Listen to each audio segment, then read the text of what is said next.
Class 8th 9th 10th के बच्चे जब YouTube पर पढ़ाई के रिलेटेड कंटेंट सर्च करते हैं तो उन्हें दो टॉपिक सबसे ज्यादा दिखाई देते हैं, जेई और नीट। जब उन्हें इसके बारे में और जानकारी मिलती है तो उनके मन में एक सवाल आता है कि इस जेई और नीट जैसे एग्जाम की प्रिपरेशन वो कब स्टार्ट करें। उन्हें भी अगर आईआईटी या फिर एनआईटी में एडमिशन लेना है या फिर एम्स में जाना है तो उन्हें प्रिपरेशन स्टार्ट कब करनी चाहिए, क्योंकि बहुत सारे रिसर्च या फिर रिजल्ट्स देखे गए हैं। वहां पर पता चलता है कि कई सारे ऐसे बच्चे होते हैं जो 8th से ही प्रिपरेशन स्टार्ट कर देते हैं, कई सारे ऐसे बच्चे होते हैं जो 11th से प्रिपरेशन स्टार्ट करते हैं, और कई सारे ऐसे भी बच्चे होते हैं जो 12th के बाद 1 साल या 2 साल ड्रॉप करके अपनी प्रिपरेशन को स्टार्ट करते हैं। तो राइट टाइम क्या है ये आपको इस वीडियो में बताने वाला हूं। जय हिंद, मेरा नाम किशन जायसवाल है और आप रैंकर्स का फाउंडेशन चैनल देख रहे हैं। तो इस सवाल का आपको जवाब मिलेगा उससे पहले मैं आपसे एक रिक्वेस्ट करूंगा कि हमारा एक एप्लीकेशन है रैंकर्स फाउंडेशन के नाम से, जो प्ले स्टोर पर अवेलेबल है, आप उसको डाउनलोड कर सकते हैं। और टेलीग्राम का एक चैनल है रैंकर्स फाउंडेशन के ही नाम से, आप उसको ज्वाइन कर सकते हैं। मेरे प्यारे बच्चों, आप इस साल क्लास 9th में है, या फिर हो सकता है 10th में हो, या फिर हो सकता है क्लास 8th में है।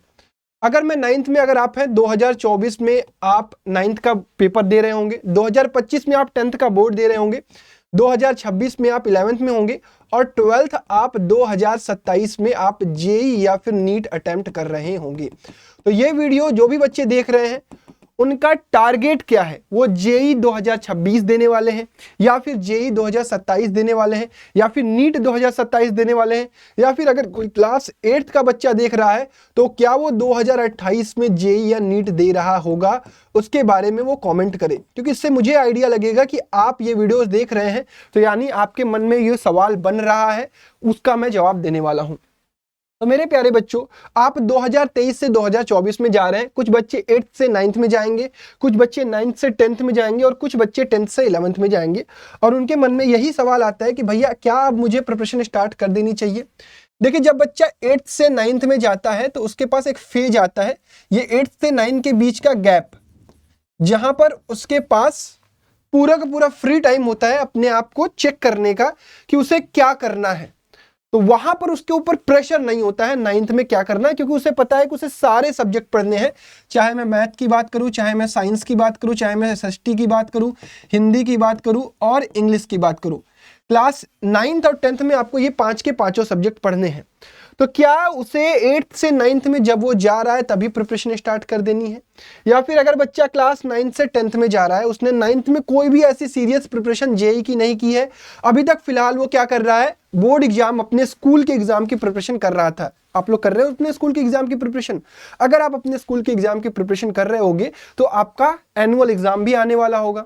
उसकी प्रिपरेशन में अगर आपको मेरी तरफ से कोई हेल्प चाहिए तो मैं हमेशा तैयार हूं, आप लोगों के लिए भी वीडियोस बनाता रहता हूं। क्लास 9th के लिए एक मैं अच्छा काम करने जा रहा हूं कि कुछ इंपॉर्टेंट चैप्टर जैसे ज्योमेट्री के लाइन्स एंड एंगल, और आपका ट्राइंगल, और आपका क्वाड्रिलेटरल, और पॉलिनोमियल, कुछ 3-4 चैप्टर जो आपको टफ लगते हैं, उनकी वीडियोज में कंप्लीट आपको देने वाला हूं इसी चैनल पर। तो मेक श्योर यार सब्सक्राइब करके रखिएगा। साथ ही साथ अगर आपके एग्जाम आने वाले हैं तो आपके लिए मैं कुछ बुक रिकमेंडेशन करना चाहता हूं कि ओसवाल बुक्स की सैंपल पेपर अवेलेबल है, जिसकी लिंक आपको डिस्क्रिप्शन बॉक्स में मिल जाएगी। ये सैंपल पेपर आपको हेल्प करेगी अपने एनुअल एग्जाम की प्रिपरेशन में, जहां पर आपको 10 सैंपल पेपर मिलते हैं जो कि आपको एकदम बोर्ड्स के पैटर्न पर बनाए गए हैं, जो आपका पैटर्न आपके एग्जाम में आने वाला है।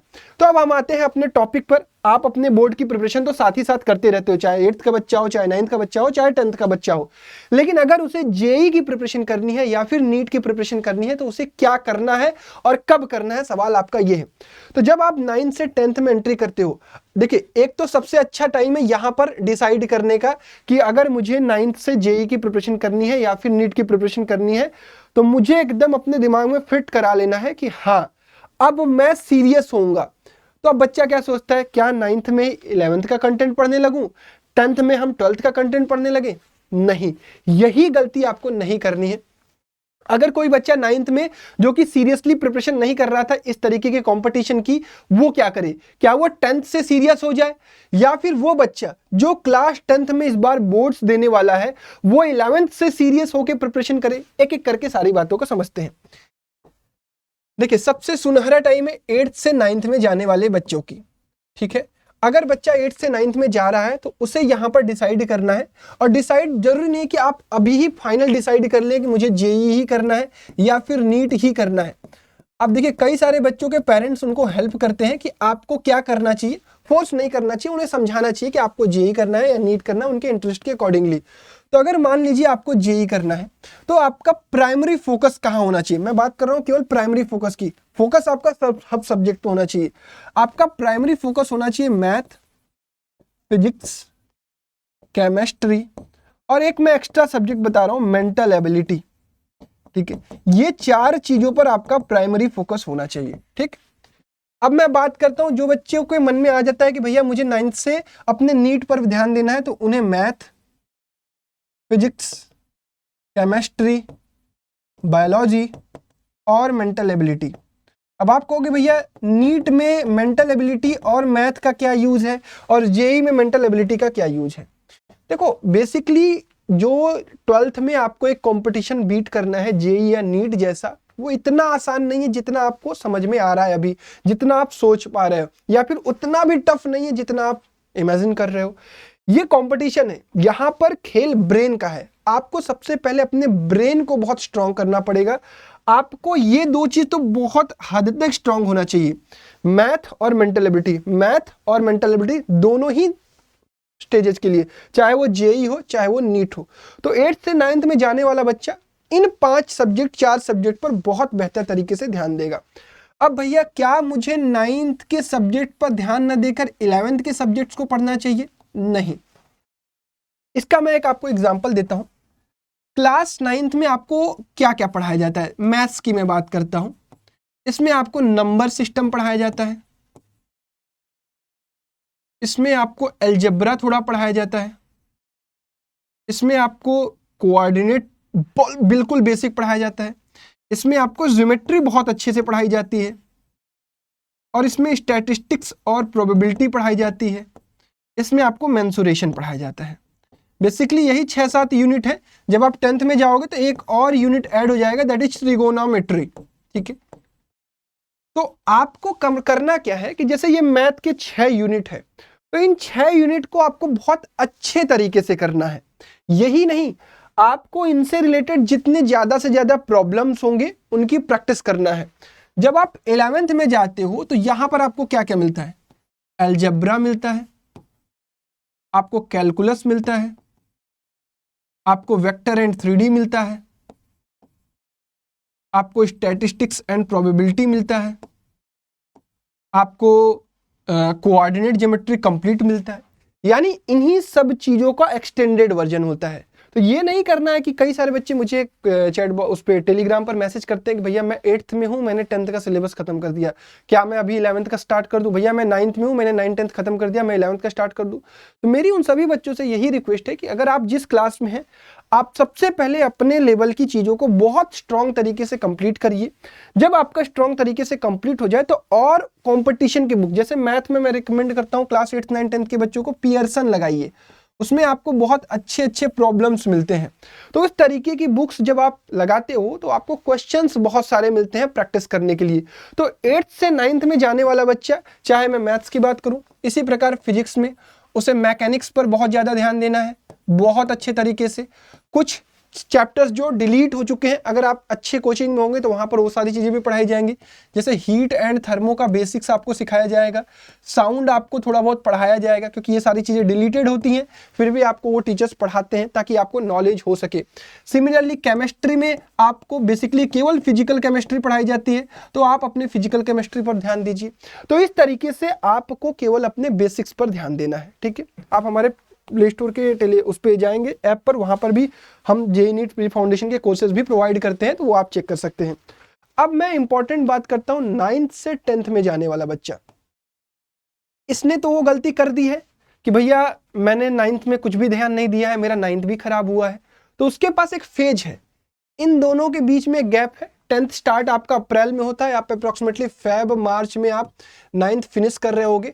तो जो आपसे गलती इस पूरे क्लास 9th के साल में हुई है उसको आप रिकवर करिए। आप मैथ, फिजिक्स, केमिस्ट्री, अगर नीट लेना है तो बायो और मेंटल एबिलिटी, इनको आपको एक डेढ़ महीने में, 1 से 1.5 डेढ़ महीने में, मंथ में आपका जो ये चीज गड़बड़ हुआ था उसको आपको स्ट्रॉन्ग करना है। और आप समझिए कि आप इस समय जेई की प्रिपरेशन कर रहे हो, आप नीट की प्रिपरेशन कर रहे हो, या आपके दिमाग में है जेई नीट की प्रिपरेशन का 9th-10th में मतलब ये कभी नहीं होता है कि आप 11th का सब्जेक्ट पढ़ो या फिर 12th का सब्जेक्ट पढ़ो। आप जो 9th का सब्जेक्ट है उसको स्ट्रॉन्ग करो, ये है इंपॉर्टेंट। कुछ साल पहले एक एग्जाम हुआ करता था, हालांकि अब नहीं हो रहा है, उसकी प्रिपरेशन भी हम लोग कराते थे, एनटीएससी। ये एग्जाम इसी के लिए होता था, आपके बेस डेवलपमेंट के लिए। यानी 9th से 10th में भी जाने वाला बच्चा अपनी जेईई नीट की प्रिपरेशन इसी फेज के बीच में, अगर आपसे गलती हुई है 9th में आपने सीरियसली पढ़ाई नहीं की है, आपके ये सब्जेक्ट्स मैथ, फिजिक्स, केमिस्ट्री उतने स्ट्रांग नहीं है जितना होना चाहिए, अगर आपको लग रहा है तो आप मेक श्योर कि 10th को स्टार्ट करने से पहले जो 1.5-2 महीने हम लोग वेस्ट करते हैं, कहीं घूमने जाते हैं, बिल्कुल घूमना चाहिए, सब कुछ करना चाहिए, लेकिन थोड़ा सा अगर आपको फील होता है कि अभी मेरा बेस कमजोर है, उसको आपको सही करना चाहिए। अगर आप बिलो एवरेज में हैं तो कोशिश करिए कि आप एवरेज में जाइए, एवरेज है तो आप कोशिश करिए कि आप टॉपर्स कैटेगरी में जाइए, अपने आप को अपलिफ्ट करने की कोशिश करिए इस 8th, 9th, 10th के फेज में। क्योंकि जब आप 11th में आएंगे ना तो वहां की क्लासरूम में आपको एकदम बिल्कुल अलग माहौल दिखेगा। अभी मैं 10th में आपको लेके चलता हूं तो वहां बताता हूं। अब ये 9th, 10th वाले बच्चों को करना है।